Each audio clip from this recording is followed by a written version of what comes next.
Isang dalaga ang nasalisihan at natangayan ng mamahaling cellphone habang namimili ng damit sa loob po ng isang mall. Ang aktual na pagnanakaw na huli cam. Nakatutok si Emil Sumangil, exclusive. Kung hindi ulit-ulitin na panoorin, hindi agad mapapansin kung paano tinangay ng notorious na salisigang ang mamahaling cellphone ng dalaga na nagsha-shopping kasama ang kanyang ina. Sa kuha ng security camera, abala ang mag-inang biktima habang pumipili ng blouse mula sa mga nakahanger na damit sa loob ng isang butik. Didikitan siya ng babaeng ito. Aakalain mong nakikipag-unahan sa pagpili ng damit.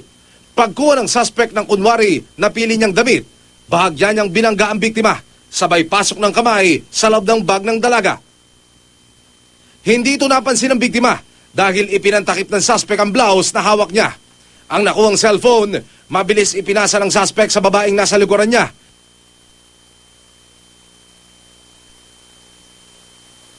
Saka muling ibinigay sa ikatlong babaeng nasa likod nila. Hindi talaga. Hindi ko siya naramdaman. Doon ko lang nalaman nung nakita kong bukas yung bag ko. Kailangan maging mapagmatsyag po sila at malakas ang kanilang pakikiramdam.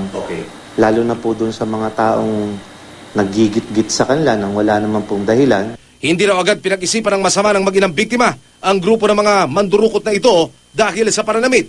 Kaya nga lang daw, Ba't sila sumunod sa akin sa kids department? Kasi maliit nga ako, di ba? Tapos bakit nandun din sila sa kids department tumitingin at sumunod sa akin, hindi doon sa pang women's department. ayon sa pulis, malaking sindikato daw na maituturing ang grupong ito na kadalasay gumagalaw sa mga mall-wide sale, tiangge at kung saan dumaragsa ang mga tao. Yung bag talaga kailangan nasa harap mo.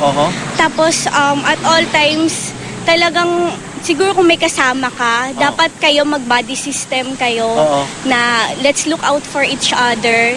Kasi talagang ang bilis ng mga kamay nila. Pagtutulungan daw ng pulisya at publiko ang isang paraan para paralisahin ang iligal na operasyong ito. Para sa kanila, sana makarma kayo. Kasi hindi na sila nahiya. Yung mga ibang tao may kapansanan na nga, nakakaya pa nilang magtrabaho ng marangal habang kayo gusto niya lang easy money. Malimit nga po nangyayari doon sa ating mga biktima. Kapag nabakabawi na po lang kanilang mga gamit, ay hindi na po nila nagiging interesadong mag-complain. Emil Sumangil, Alerto 24.